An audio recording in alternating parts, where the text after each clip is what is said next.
They had the riffs, they had the talent, some even had the hits, but for reasons that make no sense, these bands never got the recognition they deserved.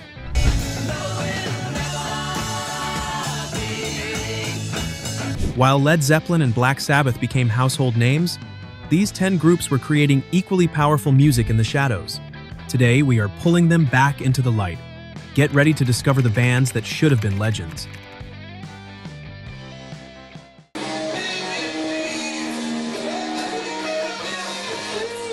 If we are talking about bands that shook the foundations of rock, we cannot leave out Blue Cheer. You might not know them, but they were pioneers of heavy metal and punk before punk even existed. They left a raw and powerful sound that would mark many generations to come.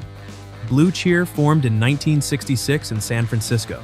Their first show was reportedly so intense, with lights, smoke, and volume so loud that it grabbed everyone's attention.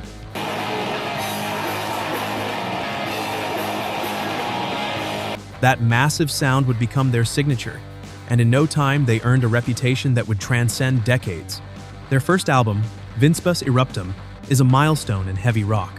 The most famous track, Summertime Blues, was not originally theirs, but their version is an explosion of distortion and power that influenced an entire generation of guitarists. Blue Cheer was known as the loudest band in the world by magazines of the era.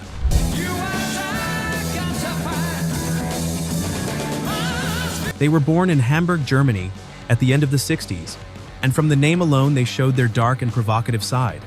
Their calling card was a devastating track called Ride the Sky, a heavy riff, enveloping organ, and a voice that seemed to come from thunder itself. It was 1971 and they already sounded like they were several years ahead.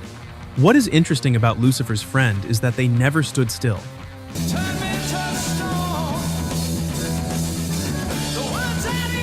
They changed styles, took risks, tried new things. John Lawton, the band's voice, years later became the singer of Uriah Heep, taking with him part of that powerful spirit. That speaks to the quality this group had.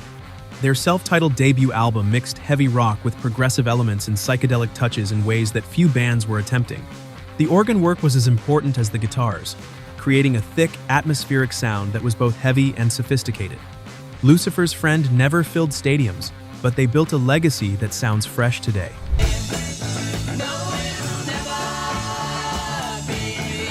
While the Beatles conquered the charts and the Rolling Stones set trends, these guys were busy breaking rules both in music and in behavior on stage. The Pretty Things formed in 1963 in London and from their first shows earned a reputation as a dangerous and wild band. Fights, alcohol, provocative attitudes, and a raw sound that few were prepared to hear. Their first influence came from British rhythm and blues, but they quickly began experimenting with psychedelia and progressive rock.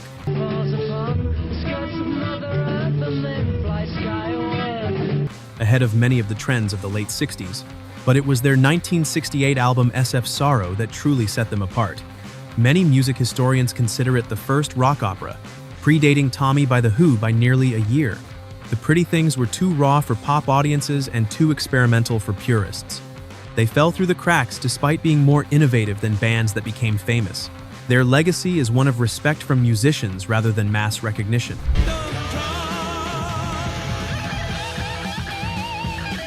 If you think Black Sabbath invented metal, well, Sir Lord Baltimore was cooking something similar on the other side of the Atlantic with a raw and savage sound. Formed in Brooklyn, New York in 1968, this power trio was creating some of the heaviest American rock anyone had heard.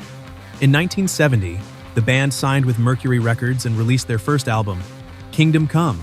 Here is what is crazy. Many consider this album one of the first American heavy metal records. Louis Dambra's guitars cut like blades. Gary Garner's drums hit like a hammer.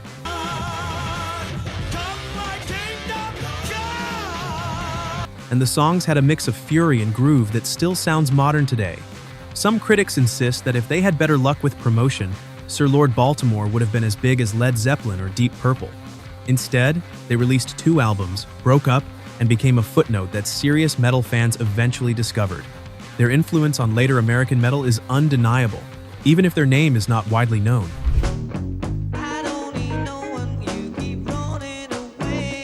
Did you know that in Cardiff, Wales, there was a band that mixed hard rock, blues, and progressive music with a sound ahead of its time?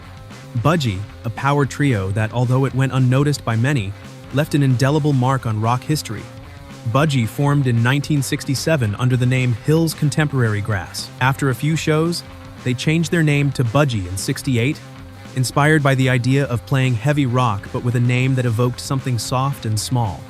The contrast was intentional and brilliant.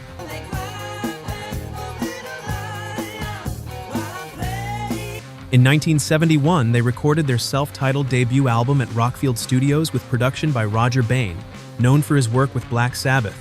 Their first album was already solid, but Never Turn Your Back on a Friend and its explosive track Bread Fan left a real mark. The song was so good that Metallica covered it years later, introducing Budgie to a whole new generation.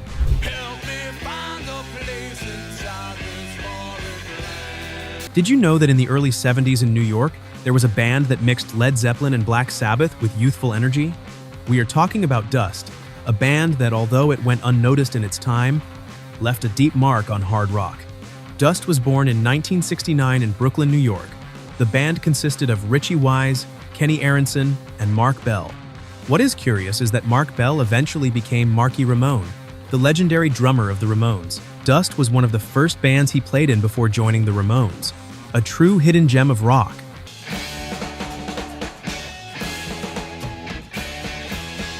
Their self-titled debut in 1971 showed a band capable of creating crushing riffs and tight grooves.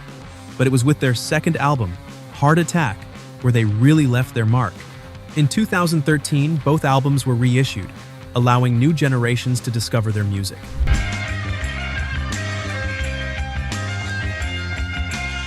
The band formed in 1969 in London, and although their origin comes from another group called Spice, what they achieved was much more than a simple name change. From the beginning, Uriah Heep embraced a theatrical, fantasy-driven approach to rock that set them apart. Their album Demons and Wizards from 1972 was not just a success but a collection of stories and songs. Easy Livin' with its wild energy became an instant anthem. The Wizard, with its keyboards and mystical atmosphere, showed that rock could be epic and emotional at the same time. Although they were not always the most famous, their influence on later heavy metal and progressive rock bands is undeniable. The dual guitar attack combined with Ken Hensley's organ work created a massive sound that bands from Iron Maiden to Queensrÿche would study. Listening to Uriah Heep today is traveling to those 70s when rock was big, bold, and theatrical.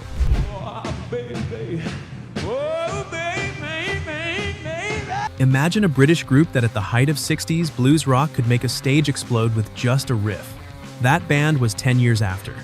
And if you ever saw Alvin Lee play, you know what we are talking about.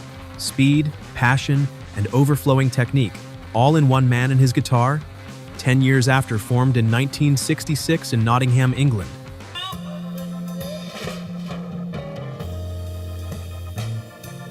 From the beginning, they mixed blues, jazz, and rock naturally.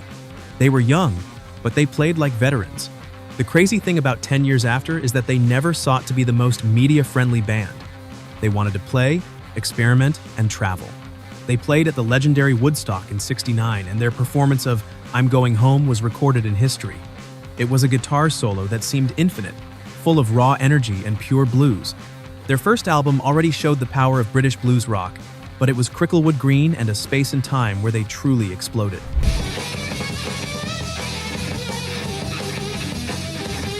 Their 1972 self-titled debut is a masterpiece of progressive hard rock, with tracks like Dancing Madly Backwards and 1,000 Days of Yesterdays. The band showed their ability to fuse genres and create complex, exciting compositions that took listeners on genuine journeys. Captain Beyond was formed by former members of Iron Butterfly and Deep Purple, bringing serious credentials to their experimental approach. Rod Evans on vocals, Larry Reinhardt on guitar, Lee Dorman on bass,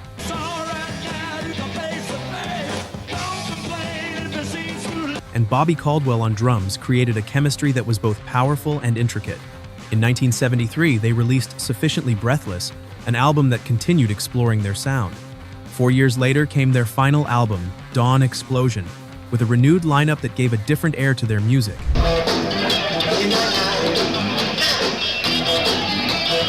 Have you ever heard of trapeze? Probably not. And yet, This English band from the late 60s had everything to be huge. They had powerful riffs, brilliant harmonies, and Glenn Hughes, who would later become one of rock's most distinctive voices. Trapeze was born in 1969 in Cannock, England.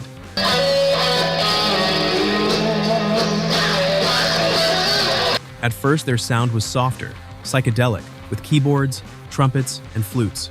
They experimented a lot, but in '70, two members left and the group remained as a trio. Their self-titled debut was well received but poorly sold.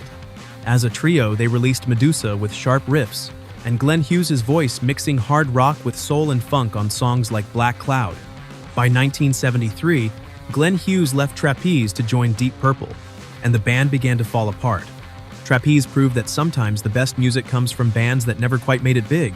10 bands that should be household names but got lost in the shuffle of rock history. They were not lacking in talent, innovation, or passion. They just lacked the right timing, the right label support, or sometimes just plain luck. Each of these bands influenced the musicians who became famous, planted seeds that grew into entire genres, and created sounds that still feel fresh decades later. If any of these bands were new to you, which one are you going to explore first?